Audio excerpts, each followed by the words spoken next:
मित्रांनो, जय जिजाऊ, जय शिवराय, जय शंभूराजे, हरे कृष्ण. मित्रांनो, आज आपण वक्तृत्व कलेच्या संदर्भामध्ये विषय असा घेऊन आलो आहोत की आपण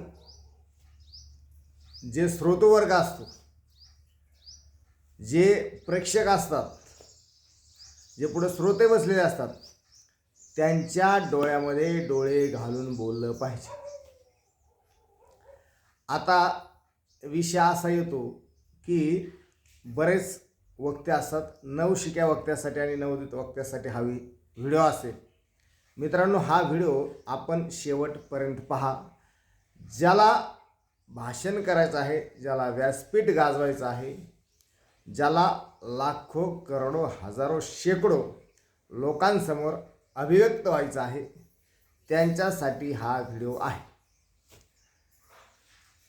भाषण केल्याने काय होतं किंवा अभिव्यक्त झाल्याने काय होतं, व्यक्त झाल्याने काय होतं, तर समाजामध्ये आपली मान सन्मान, पद, प्रतिष्ठा, ओळख, समृद्धी, श्रीमंती, आपल्याला म्हणजे पैसा, आपल्याला मित्रपरिवार, ह्या सगळ्या गोष्टी, आपले रिलेशन, आपल्या धंद्यामध्ये, बिझनेसमध्ये, व्यापारामध्ये वाढ होते भाषण केल्याने. बऱ्याच लोकांचा गैरसमज असतो की मला कुठं राजकारण करायचं आहे किंवा मला कुठं राजकारणावर व्यासपीठावर जायचं आहे. तसा विषय नसतो मित्रांनो. भाषण म्हणजे बोलणं, भाष्य म्हणजे बोलणं आणि अनन म्हणजे मुख, मुखातून बोलणं. मग आपल्याला फक्त राजकीय व्यासपीठावरच किंवा धार्मिक व्यासपीठावर किंवा ह्या व्यासपीठावर बोलायचं नसतं. दैनंदिन जीवन जगत असतं, आपल्याला कंटिन्यू बोलावं लागतं, कंटिन्यू व्यक्त व्हावं लागतं, समोरच्या सोबत बोलावंच लागतं. त्यामुळे भाषण करणं गरजेचं आहे, बोलणं गरजेचं आहे, व्यक्त होणं गरजेचं आहे, संवाद साधणं गरजेचं आहे, वाक्चातुर्य असणं आपल्याकडे गरजेचं आहे. मग ते एक व्यक्ती पुढे असो किंवा हजारो व्यक्ती पुढं, समुदायापुढं असो, बोलावंच लागतं. त्यामुळे आपण व्यासपीठावर असो की एका व्यक्तीपुढे असो, लाखो समुदायापुढे असो किंवा एका व्यक्तीपुढे असो, आपण प्रत्येकाच्या डोळ्यात डोळे घालून बोललं पाहिजे. व्यासपीठावर जर आपण श्रोत्यांसमोर बोलत असू तर आपण त्यांच्या डोळ्यात डोळे घालून बोललं पाहिजे. त्यांच्याकडे दृष्टी संपर्क आपला असला पाहिजे. त्यावेळेस आपली जी छाप असते, छाप आपण समोरच्यावर सोडत असतो, समोरच्या व्यक्तीवर सोडत असतो, समोरच्या श्रोतवर्ग आहे त्या श्रोतवर्गावर सोडत असतो, जे प्रेक्षक आहेत त्या प्रेक्षक वर्गावर सोडत असतो. म्हणून कंटिन्यू भाषण करत असताना आपल्यामध्ये आत्मविश्वास हा जबरदस्त असला पाहिजे, कॉन्फिडन्स हा जबरदस्त असला पाहिजे. आत्मविश्वास, कॉन्फिडन्स केव्हा येतो तर आत्मविश्वास आणि कॉन्फिडन्स ज्यावेळेस आपल्याला त्या विषयाची परिपूर्ण माहिती असते, तो विषय आपल्या पूर्णपणे मेंदूमध्ये बसलेला असतो. आत्मविश्वास केव्हा येतो ज्या विषयाची आपल्याला परिपूर्ण माहिती असते, नॉलेज असतं, ज्ञान असतं, त्यावेळेस आपल्याला आत्मविश्वास येत असतो. म्हणून आपल्याला आत्मविश्वास केव्हा येईल, आपण ज्या विषयावर बोलतोय त्या विषयाचं आपल्याला परिपूर्ण नॉलेज असलं पाहिजे, माहिती असली पाहिजे, परिपूर्ण अभ्यास असला पाहिजे. असाध्य ते साध्य करी सायास, कारण अभ्यास तुका म्हणे. जे साध्य नाही ते पण साध्य होतं. कशाने होतं तर ते अभ्यासाने होतं, ज्ञानाने होतं. ते आपल्याकडे ज्ञान जर असेल तर 100% आपल्याकडे आत्मविश्वास असतो. माहिती पाहिजे, परिपूर्ण अभ्यास पाहिजे, तेव्हा आपल्यामध्ये कॉन्फिडन्स येत असतो, आत्मविश्वास येत असतो. जर आपल्याकडे ज्ञान नसेल, त्या विषयाचं अज्ञान असेल तर आपण बोलू शकत नाही. आपल्या बोलण्यामध्ये लवचिकता येते, कॉन्फिडन्स येत नाही, निडर आणि निर्भय होऊन आपण बोलत नाही. म्हणून आत्मविश्वास जर आपल्याला मिळवायचा असेल तर त्या विषयाची माहिती आपल्याकडे असली पाहिजे. एका मित्राचं यूट्यूबला मला कमेंट आली काल की सर मला भीती वाटते, मी बोलू शकत नाही. तर बोलू शकत का नाही तर आपल्याला त्या विषयाची परिपूर्ण माहिती नसते, अभ्यास नसतो, नॉलेज नसतं, म्हणून आपल्याला भीती वाटत असते.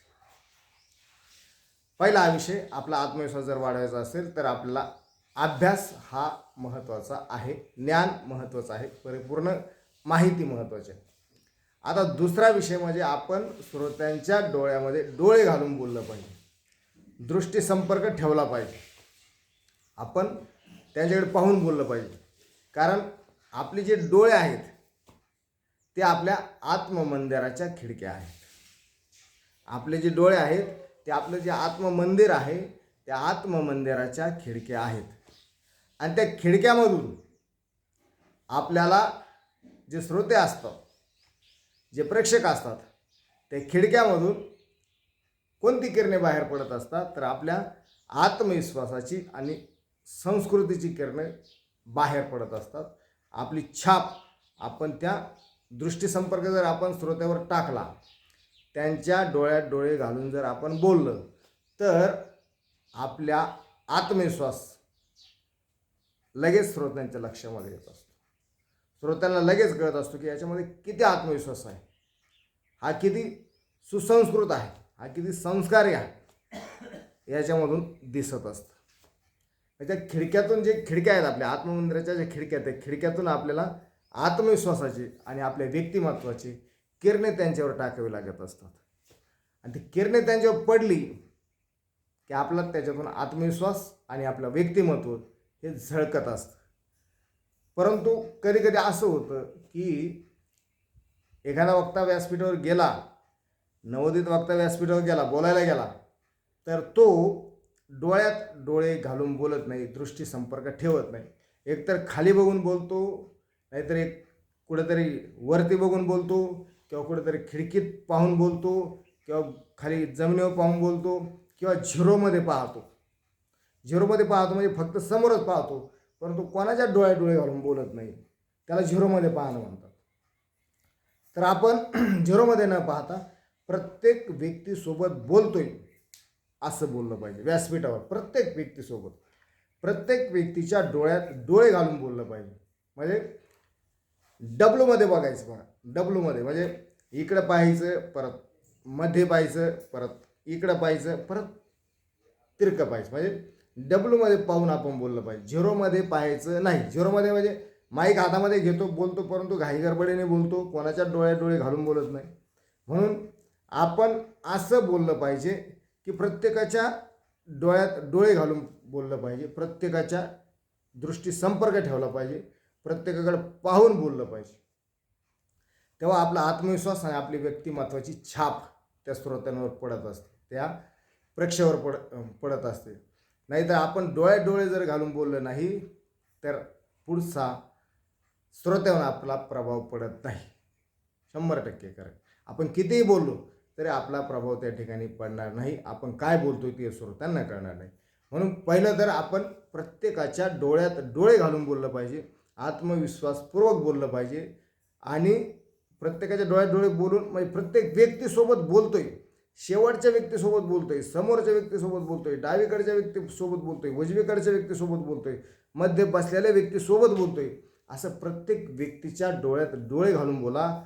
त्यावेळेस मित्रांनो आपला आत्मविश्वास आणि आपली व्यक्तिमत्वाची छाप पडेल. नाहीतर आपला आत्मविश्वास आणि व्यक्तिमत्वाची छाप पडणार नाही. आपण ती सभा, तो फड आपण जिंकणार नाही. म्हणून प्रत्येक वेळी बोलताना प्रत्येक श्रोत्याच्या डोळ्यात डोळे घालून बोला आणि आत्मविश्वासपूर्वक बोला. अभ्यास करा, नॉलेज मिळवा, माहिती मिळवा, तेव्हा आपण बोलू शकतो. तसं आपण बोलू शकत नाही. आपण किती म्हणलं की मला भीती वाटते, भीतीचं कारण एकच की आपल्याकडे अभ्यास नसतो, नॉलेज नसतं, माहिती नसते, परिपूर्ण माहिती नसते, विषयाची माहिती नसते. काय बोलायचं आहे, कसं बोलायचं आहे, कुठं बोलायचं आहे, किती बोलायचं आहे, किती वेळ बोलायचं आहे, काय बोललं पाहिजे, कसं बोललं पाहिजे, काय संदेश दिला पाहिजे, ह्याची परिपूर्ण पहिली माहिती आपल्याकडे असली पाहिजे. मी सुरुवात कशी करणार आहे, मी मध्य कसा करणार आहे, मी शेवट कसा करणार आहे, मी श्रोत्यांना काय सांगणार आहे, कसं सांगणार आहे, किती वेळ सांगणार आहे, हे सगळी माहिती आपल्याकडे जर असेल तर विषय समजून घेऊन त्याचं चिंतन म्हणून आपल्याला अगोदर करावं लागेल. आणि मग श्रोत्यांच्या डोळ्यात डोळे घालून आपल्याला बोलावं लागेल. जेव्हा आपण डोळ्यात डोळे घालून बोलू तेव्हा 100% ती सभा आणि ते फळ आपण जिंकल्याशिवाय राहणार नाही. श्रोते आपल्या भाषणाला टाळ्या वाजवल्याशिवाय राहणार नाहीत आणि श्रोते आपल्या भाषणाची वाहवा आणि स्तुती केल्याशिवाय राहणार नाहीत. म्हणून आत्मविश्वासपूर्वक बोलायचं, निडर आणि निर्भय होऊन बोलायचं, डोळ्यात डोळे घालूनच बोला. तसं बोलू नका. थोडं कमी बोला, 2 मिनटं बोला, 4 मिनटं बोला, पण प्रत्येक व्यक्तीसोबत बोलतोय असं बोला मित्रांनो, डोळ्यात डोळे घालून बोला. एवढंच हा व्हिडिओ सांगण्यामागचा उद्देश होता. जे नवोदित वक्ते असतील किंवा ज्यांना भाषण शिकण्याची इच्छा असेल त्यांच्यासाठी हा व्हिडिओ आहे. म्हणून आपल्याला जर हा व्हिडिओ आवडला असेल मित्रांनो तर 100% लाईक करा, शेअर करा आणि इतरांपर्यंतही पोहोचवा, जेणेकरून आपण त्यांच्यापर्यंत व्हिडिओ पोहोचला की त्यांना ही माहिती मिळेल आणि त्यांचा आत्मविश्वास वाढेल. काय गोष्टी शिकाव्या लागतात, काय शिकावं लागतं, काय पाहावं लागतं, काय वाचावं लागतं हे त्यांना कळेल आणि त्यांचा अभ्यास वाढला की आत्मविश्वासपूर्वक बोलतील आणि डोळ्यात डोळे घालून बोलतील. हा व्हिडिओ त्यांनाही शेअर करा ज्यांना गरज आहे आपल्या मित्रांनो. व्हिडिओ आवडला असेल तर 100% लाईक करा, कमेंट्स करा आणि शेअर करा आणि चॅनल सबस्क्राईब करायला विसरू नका. अनेक असे भाषणाचे व्हिडिओ मी आपल्यापर्यंत पोहोच करेन. घर बसल्या कुठेही जायची गरज नाही. फक्त आपण व्हिडिओ आला की लगेच ते लिहून घ्यायचे, पुस्तक तयार करायचे, एक संच तयार करायचा आणि त्याचा अभ्यास करायचा, ते चाळायचं. ऑटोमॅटिक आपण शिकू शकतो. कुठे काही जायची गरज नाही मित्रांनो धावपळीच्या जीवनामध्ये. ठेवतो. नमस्कार. जय जिजाऊ, जय शिवाय.